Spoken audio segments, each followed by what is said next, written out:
We're so glad you could join us. We're hosting this event today because all of us here have two traits in common. We know the pain of America's gun violence epidemic, some of us in deeply personal and profound ways. We also share the faith that we can change this country for the better. The chorus is growing as more of us raise our voices. The tent is growing as more Americans join us. Today we are joined by two of the gun safety movement's most compelling leaders. In a few moments, we will hear from someone who has led on this issue for a long time, for more than 15 years now. He cares deeply. When he was the mayor of New York City, he founded a national coalition of mayors, or a national coalition called Mayors Against Illegal Guns.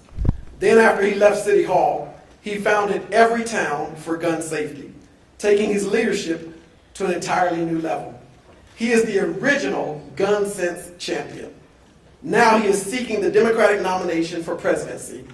And today, I am glad to announce that I endorse Mike Bloomberg for president. We'll hear from Mike. We will hear from Mike shortly, but first it is my pleasure to introduce a gun violence survivor, a tremendous advocate on this issue, the state representative for District 37 here in Aurora. Please welcome Tom Sullivan.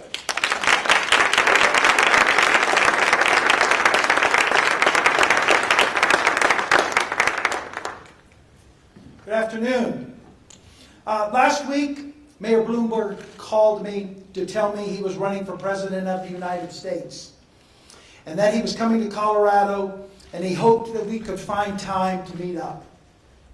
During our conversation, we talked about our mothers, the ages of our daughters, and Mike told me that during his time as mayor of New York, he had probably given between 300 to 400 eulogies at funerals for New York's finest. He told me he could not fathom having to give a eulogy for one of his own children, as I did for Alex. And he commented on my strength to do that. Someone who has that amount of empathy and compassion towards another should be reason enough to endorse them. We all know that those are two qualities greatly lacking in our society today, and ones that we could use more of.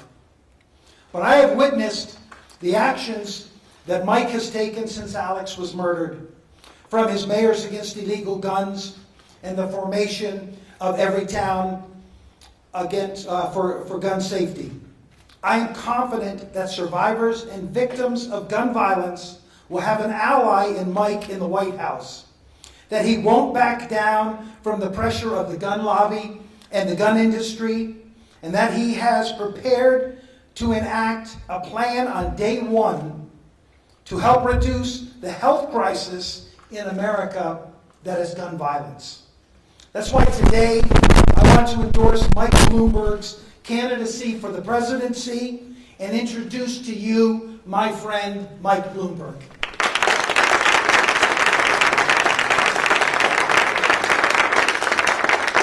Pastor, thank you very much. I thought while I was just listening, maybe it'd be appropriate just to take a pause for 30 seconds, 60 seconds, and remember, I didn't lose anybody so far in my family with gun violence, and hopefully never will. But I certainly know a number of people who did, and I think all I can do is try to work to make a better world so that there'll be fewer people and there'll be less need for people to have red shirts and come after. So if we just wait 1 minute, the press will wait. They have plenty of time.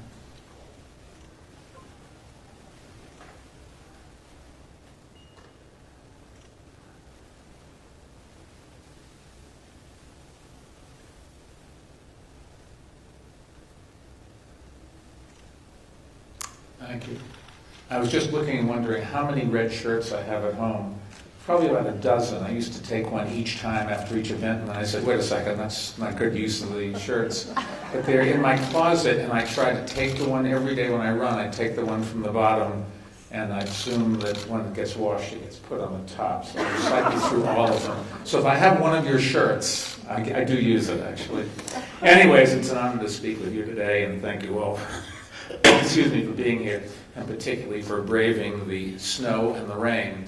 I was wear a big jacket and have boots. So I brought a set of cowboy boots in my luggage, but I didn't take them out because they didn't have all the snow that you had promised me. It was a little bit.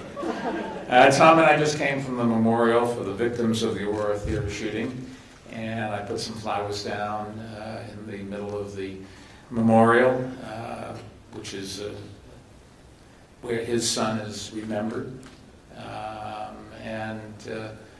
All of you have different places that you go to, but we all have the same thing in common. We've lost somebody, and we have to make sure that we build for the future so nobody else has to go through this.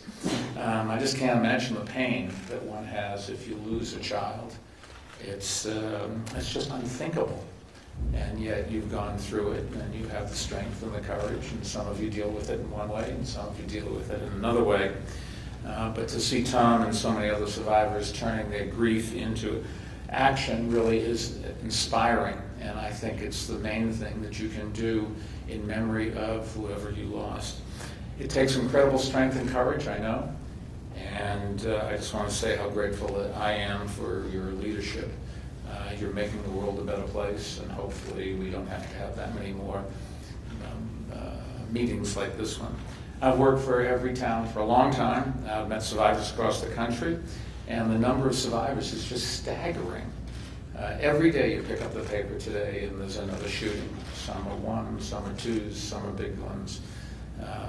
This year in the United States, 12,000 people will be murdered with illegal handguns, and 19,000 people will commit suicide with illegal handguns. 32,000, 33,000, some number along that line.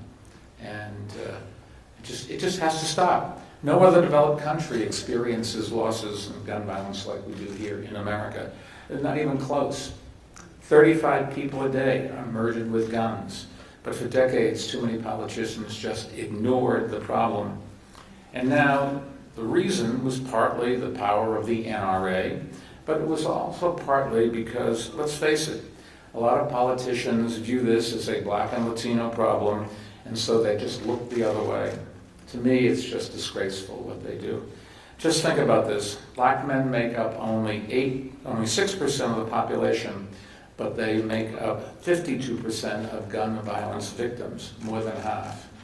There's a number of things wrong in our society, and we just have to do something about it. These murders don't usually make national headlines, but they are national tragedies, and we just can't accept them. In recent years, more politicians have begun waking up because the killings are happening in their communities, and in their churches, and in their malls, and in their movie theaters. Their constituents are losing children, and their voters are demanding action, and voters are electing candidates who are getting things done. If you don't want to be depressed, just think we really are making progress, but we have an enormous long ways to go. Getting things done is what Everytown for Gun Safety is all about, and that's what Tom and other leaders here in Aurora have done, and is why I'm running for president, just to stop this nationwide madness. That's the only ways to describe it. It's just, I don't know, Tom, how you get up every day and remember Alex, but also have the courage to go out and try to make this world a better place. So thank you, and thank you everybody here. This issue is somewhat personal for me.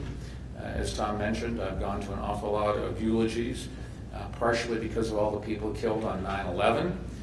But after that is 12 years as mayor. Unfortunately, one of the things you have to do is you have to go and you have to comfort the families, and you have to talk about somebody who's deceased that you never met, and try to put yourself in the place of the parents. And that's just so hard to do, but Donald Trump seems to accept this violence and pain, and he and the NRA leaders say that there isn't anything we can do about it. And every time I go to another funeral, I think, my God, there has to be something we can do about it. I don't accept that kids being murdered at school is something that we should be used to. I don't accept that kids getting killed in the streets is something we should get used to.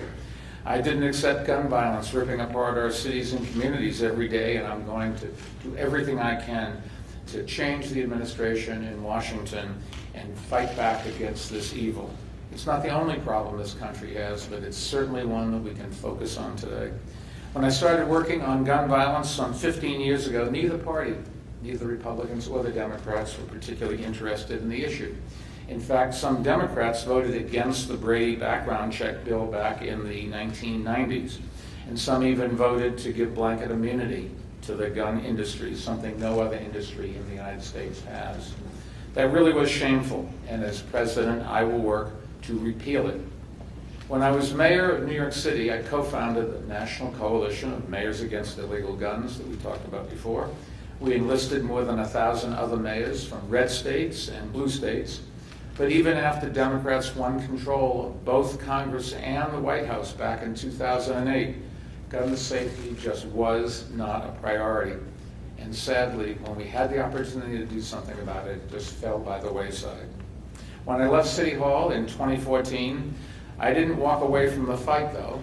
I got even more involved because it seemed to me I had more time, and why not devote my life to the same thing that I had when I was mayor. I helped found Everytown and helped build it into a counterweight to the NRA.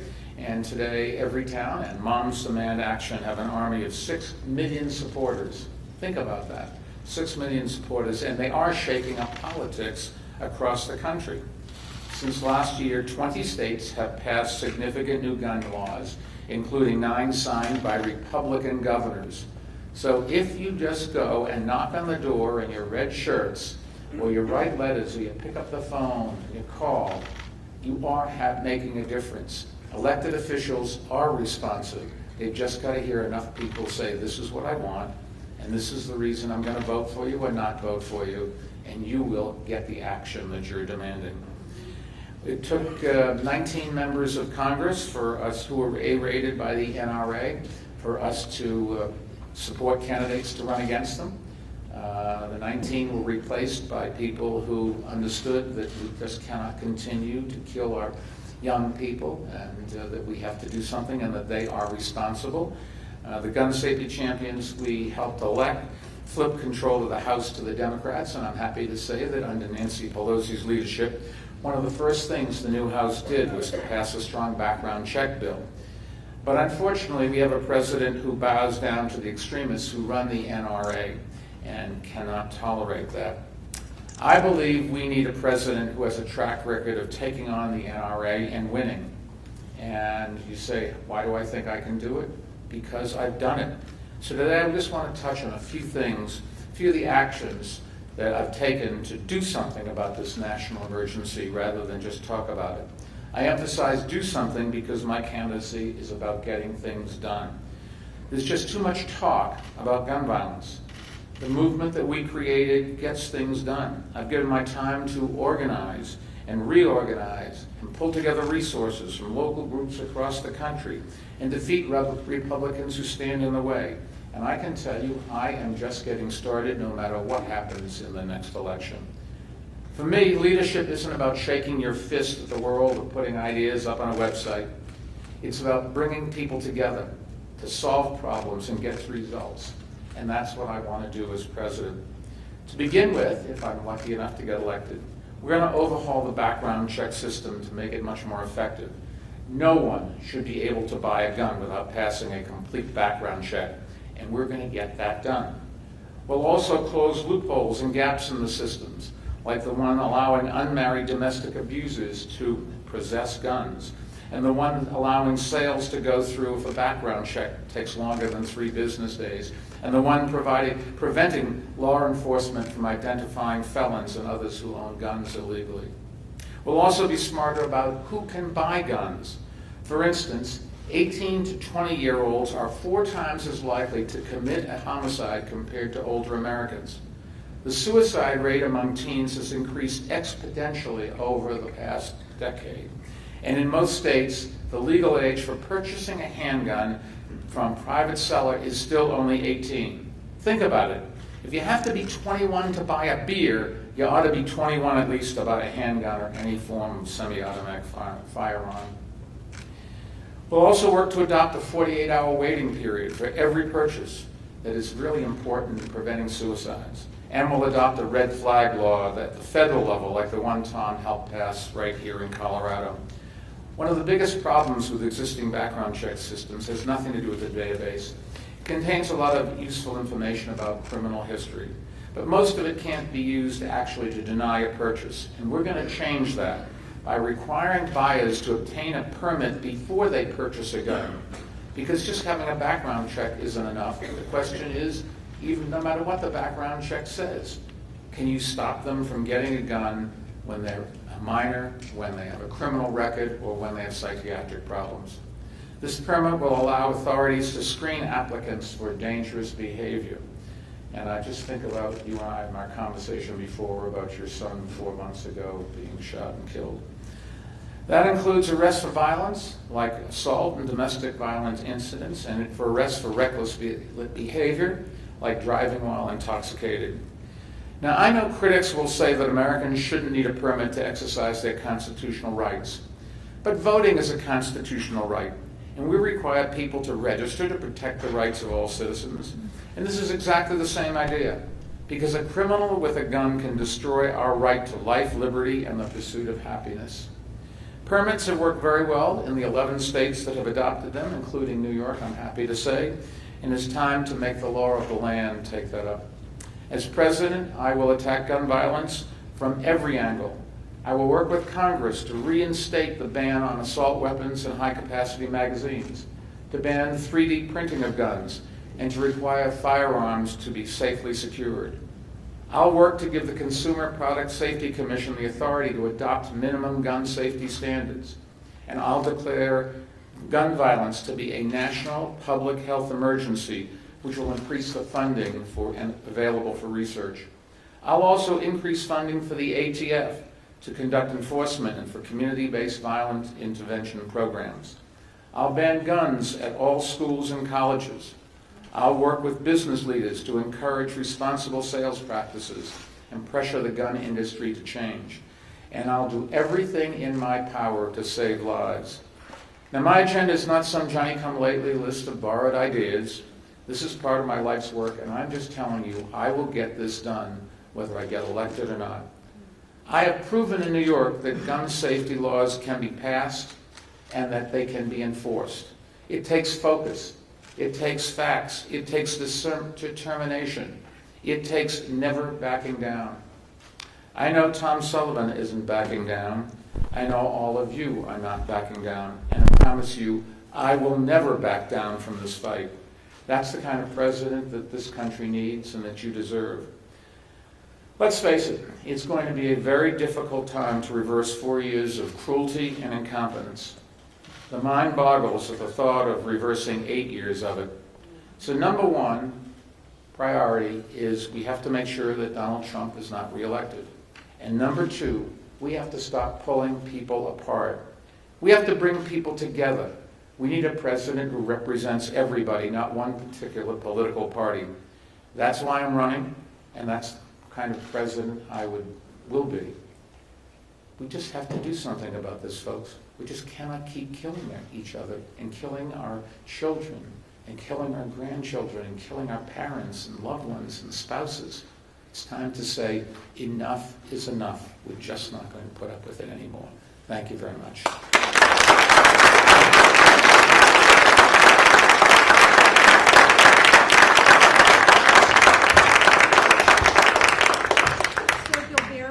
Just for a moment while we restage. My name is Debbie Ware. I am a national gun violence prevention advocate.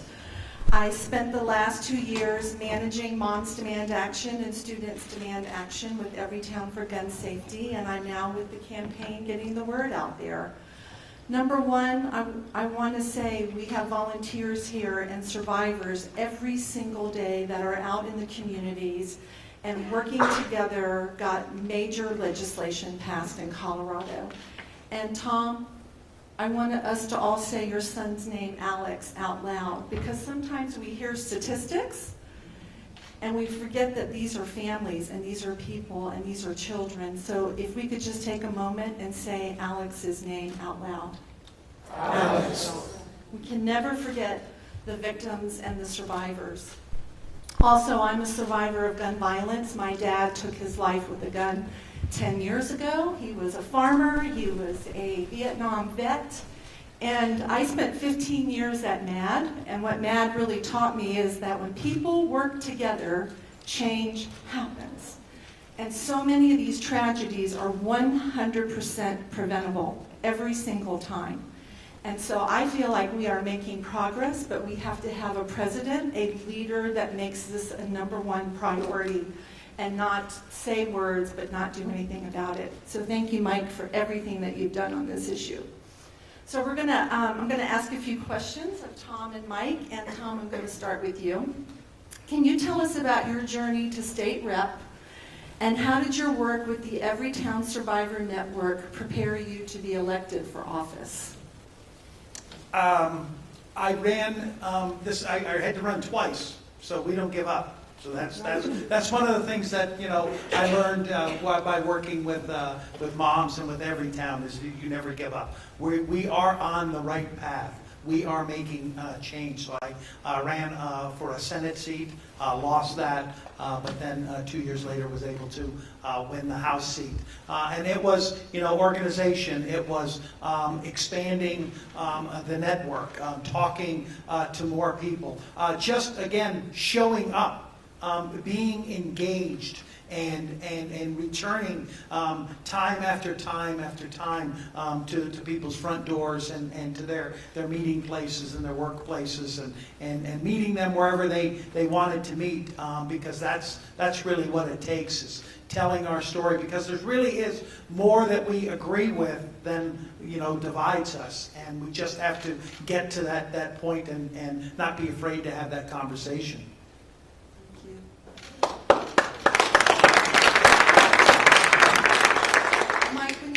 Polling, it's clear that the majority of Americans support common sense reforms like background checks.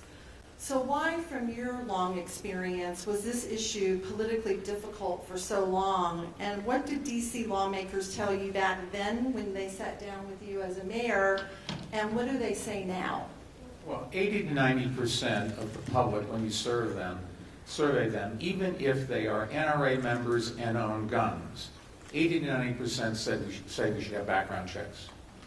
I think one of the problems is we talk about gun control rather than background checks, and so people hear something different than that question was asked. Number two, I think I'm in favor of background checks.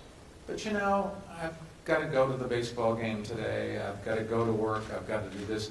It's the small handful of people that the NRA gins up, and they go out there every day and ring the doorbell and write letters and pound the pavement and follow people screaming at them.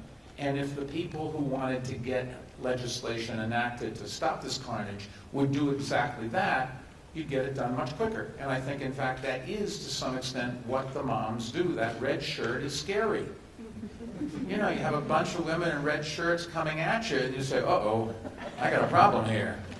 Houston, what do I do next? Yeah, and I always like to say moms as mothers and others, because I see some gentlemen with some red shirts on today, too, so thank you for all that you do. Tom, I'm sure you own a couple of red shirts. I have red ones, I have white ones, I have blue ones. We had, I think, some black ones. I've got a whole bunch of them. I only have red and orange. I have orange. I have orange as well. Yes. Tom, you've been on both sides. As a volunteer, you came calling on lawmakers. Now, as a lawmaker yourself, you see how the sausage gets made. What are some secrets you've learned that volunteers need to know and need to continue to do?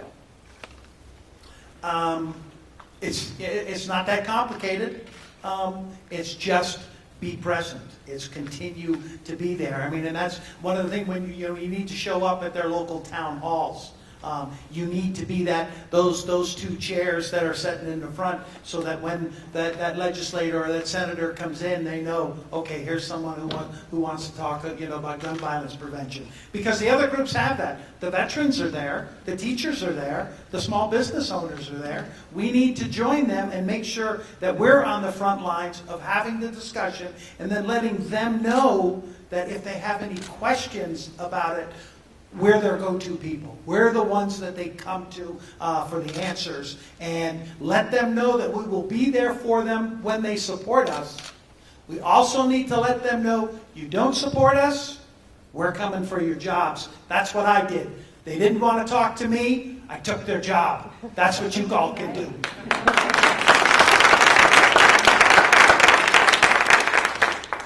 Mike, you said in your remarks it wasn't always the case that Democrats were united on gun safety. How have we turned a corner, and how do we make sure that Democrats won't walk away from this issue again? Well, I don't want Democrats to walk away. I don't want Republicans to walk away from this. This should not be a partisan issue. What is partisan about stopping carnage? The Democrats talked about if they were in power, they would do something. Okay, at least in the House now, they're in power, and Nancy Pelosi delivered. She did pass a bill. Unfortunately, the Senate didn't go along, and the president said he would not go along. But we've just got to hold their feet to the fire, and the reason that I supported 24 candidates for the House, all of whom were good on climate and good on guns, and they turned out to be all Democrats. I would have supported a couple Republicans if they were good on those two things, but they weren't. And out of the 24, 21 won, and they all won by a little bit, so I think we had a real say and impact in terms of getting them elected. That flipped the House, and then Pelosi became the Speaker, and then they could pass some legislation.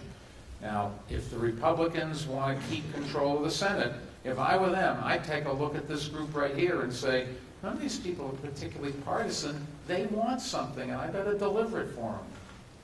And I think we need a president who's going to stand up and provide leadership in both the House, and the Senate, and pull people together, pull this country together, and get this legislation passed so we can get on.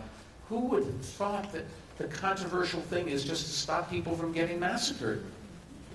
I mean, what did I miss here? You know, I think after Parkland happened, many of us felt like this is a real tipping point. But sometimes people forget and get on with their lives. Tom, I just want to say to you as a bereaved father, and Mike said this earlier, how you even get up out of the bed every day and put one foot in front of the other. And what's so encouraging is to see for survivors that we can make a difference, right? And so what else do you think it will take to tip that point even more, and that we will get some of this legislation passed? That's, I warn my colleagues down at the State House that there are more people, just like me, but they haven't, they're still working through the grief process. Once they get through that and get their feet underneath of them and their voices, in them, there's more of them, and they're certainly smarter than me. They have better plans, than I do, because there is an answer to this out there. We're just waiting for that person to finally step up. So that's why, I get up every day. That's why I do this, to let people know that there is a path to this, and we can make this happen. Mike, we've seen some business leaders really come out strongly on this issue, finally. Ed Stack, for example, with Dick's Sporting Goods. How can business leaders continue to make a difference on this issue? Well, what Ed Stack did at Dick's Sporting Goods is he stopped selling guns. Walmart has been very aggressive in stop selling most kinds of weapons, and I think they may even stop selling ammunition. There are other companies starting to follow them. If you take away the opportunity to buy stuff, make it more difficult, it sends a message, and people buy less of it and use it. But corporations have obligations as well, not just to make money. They've got to be good corporate citizens. And I can't think of any ways. CVS is another one. They took out cigarettes. Not selling cigarettes, particularly when in the healthcare business, is a smart thing to do. They have an obligation to do that. And I think some of these well-run companies where the CEO and the chairman of the board have the courage to stand up and take some grief from the analysts and from the pundits who know everything but are afraid to do anything, you can really make some progress, and you're starting to see more of that. In closing, and then we'll open it up to the audience for questions, Tom, what's one easy way we can demonstrate our power right here, right now? Sign up with your local moms, find out when their next meeting is, and make sure that you go. There's a great program that they have. We've talked about the safe storage. They have a great program called Be Smart. Contact them, have that brought to your school, to your PTA, to your church group. Find out, because we know that 3 out of every 4 school shootings are perpetrated by a 14-year-old who has found an unlocked, loaded firearm that was owned by a parent or another family member. If we can just get mom and dad and Uncle Bob to lock something up before they take off to work in the morning, we can reduce that number. Those are some key things that we can do, and we can do that today. Thank you for your courage so much in honor of Alex. Thank you. And we will open it now for questions from the audience.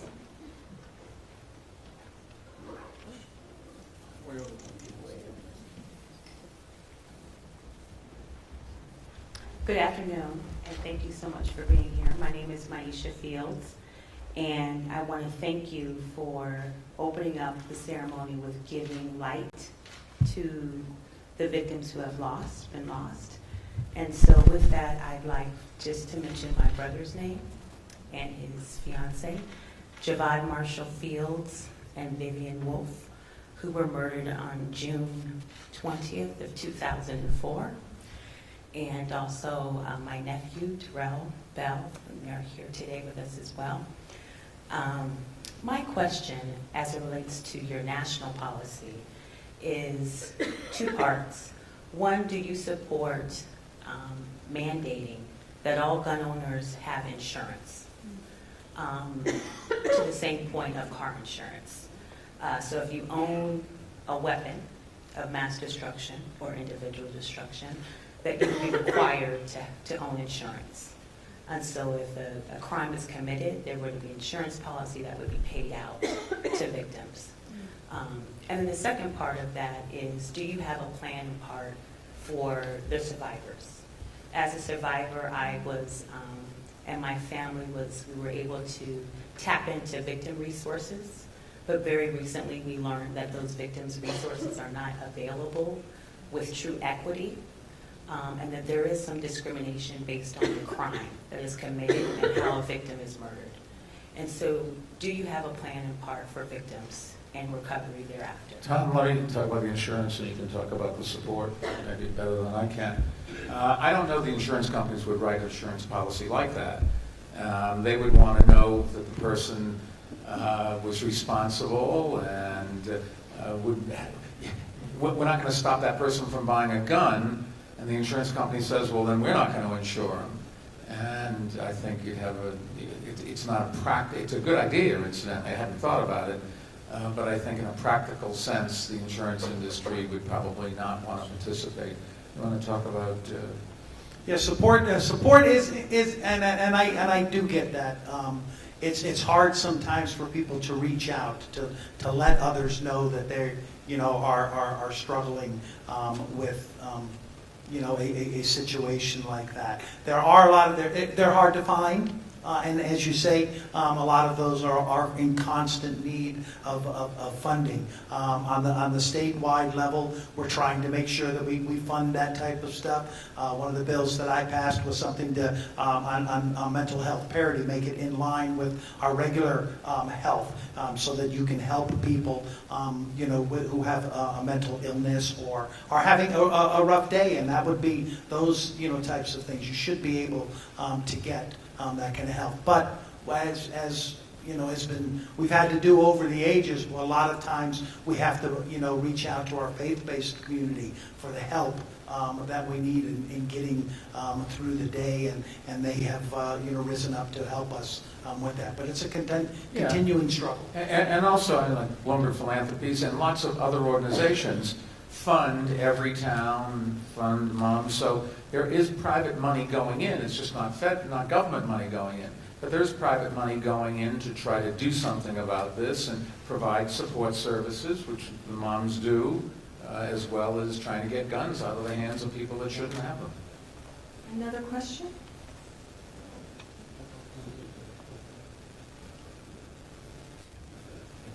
My name is David Croft, and I'm a retired Cherry Creek school teacher from Prairie Middle School, which is about a mile from here. And during the Aurora, when the Aurora shooting happened, we had quite a few victims at our school. And Michael White is a close friend of mine. He was a victim, but he lived. And I have, in the last year, started a foundation called Teachers Rising Up. This foundation is speaking directly to you, ma'am. We will raise money in order to take care of any kind of school violence, from school shootings, suicide, bullying, cyberbullying, attempted suicide. I've spoken with Tom a couple weeks ago, and he was so wonderful to listen. I am, at this point, we are a grassroots foundation. We are going to be helping victims get back on their feet. And when I say this, is the question I have for you, Mayor, is where is your heart? Where is your heart when it comes to victims who are still walking with such a heavy load? Our Teachers Rising Up will ultimately pay for counseling for victims across the country. This is a national campaign that I started a year ago, and it's now up and running as of September. So you, as a leader and president of the United States, you say that, but I believe it. I would like to know where your heart is when it comes to these victims.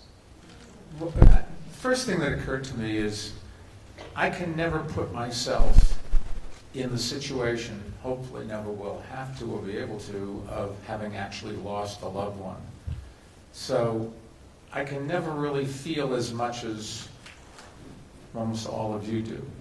What I can do is look at it a little more cold, calculated way and say, what we can do for those who are deceased is to stop more people from getting killed. And so working hard, trying to raise the money and then have the right people to implement programs all across this country, whether it's lobbying Congress, whether it's picketing elected officials, whether it's going to stores and convincing them to not sell, whether it's trying to support the police department who, if the police feel that the public's not behind them, they're just not going to have their heart in it as much as they need to really stop this carnage. In the end, they're the ones that we look to keep us safe. I don't know how else to answer that. It is my number one, or that's not fair, one of my 2 or 3 number ones. Get rid of Trump, climate change, guns, and then public education. And to me, if you could do something on all of those, you'd go a heck of a long ways down the road. Thank you. I think we have time for one more question, maybe 2. One, go ahead, sir. Uh-huh. My name, me? We'll do both the questions Yeah, quickly. yeah. A question for you, Mike. As you pointed out, many gun owners and NRA members do support change. Yes. But the narrative out there tends to be the same one because the gun lobby has really been winning the battle of the narrative out there. They get their message out very effectively, as you pointed out. As a result, many of us in this movement are considered gun grabbers like you would be. So I guess my question would be, I don't consider myself anti-gun. That's the narrative. I'm anti-gun violence. But what would you do? What would be your plan for reaching out to those responsible gun owners? Because there's many out there. How would you reach out to those responsible gun owners and put them at ease? Well, what you have to do is you have to say, number one, if you have a gun and you have a child at home, you have a special responsibility. And if every one of us should think back when you were a young kid, didn't you look in your parents' closet up top on the shelf to see what was there, or in your mother's pocketbook or something? I mean, all kids do that sort of thing. I can only tell you what we did in New York City. We cut the murder rate in half while I was in office. We cut the people that were incarcerated in half. We did a whole bunch of things that made New York City safer, so that today there's almost no murders in New York City. We have about 280 murders on a population of 8.4 million. If we had Baltimore's murder rate, we'd have 3,000 murders instead of 2,800. So you can do something about it. And I think you can do it across the country. You know, people say you can't do anything. That's not true. We are making progress. There are more red flag laws being passed and background check laws being passed. And the polls keep saying that I'm going to go and maybe call the NRA and say, stop this craziness. And incidentally, the NRA is a shell of what it was a year ago. And part of that is because we discovered that they were selling insurance, which is illegal. And then when we went to the feds, they went and their funding source disappeared, and then they had all these fights internally. So the NRA is not this organization that is always going to beat you. We can beat them. We just got to focus on it and not let up. And we did commit to one more question, sir. I'm here because of Tom. Tom, good to see you. Thanks for inviting me. Tom and I have had this discussion, over a cigar too, about it seems like there's gun laws, but when a person gets turned down, nothing ever happens to them. You don't hear about some guy that went in and lied on an application, and he's turned down. Obviously, you can't buy the gun, which is good, but why, and Tom and I have had this discussion, why isn't there a knock on his door 2 days later from somebody in the police going, sir, you lied, it's a felony. And Tom, you've indicated, I believe, that it's local resources, that the sheriffs don't have the money. What can we do about that? Well, I mean, I'll tell you, we've had we're going to continue to work on it. We have, a background check law here in the state of Colorado, and that's, the lie and try, type of a situation. We're going to have to, right now it's just a misdemeanor if you lie and try. We're going to have to move that up to a felony. And what will be so great is when we get background checks passed nationwide, okay, so that will bring in federal resources. That will bring in the FBI. You can normally, take care of, Andy Mayberry and have him look the other way, but you don't get the FBI guys don't look the other way when someone's not following the law. So that's what we're going to need, and that's why it's so important that we have somebody like Mike in the White House so that we can get a background check, done nationwide, and we can start closing up those loopholes. Thank you all for everything you do, and I wish we never had to have these meetings, but let's just make sure we don't have too many more. Thank you.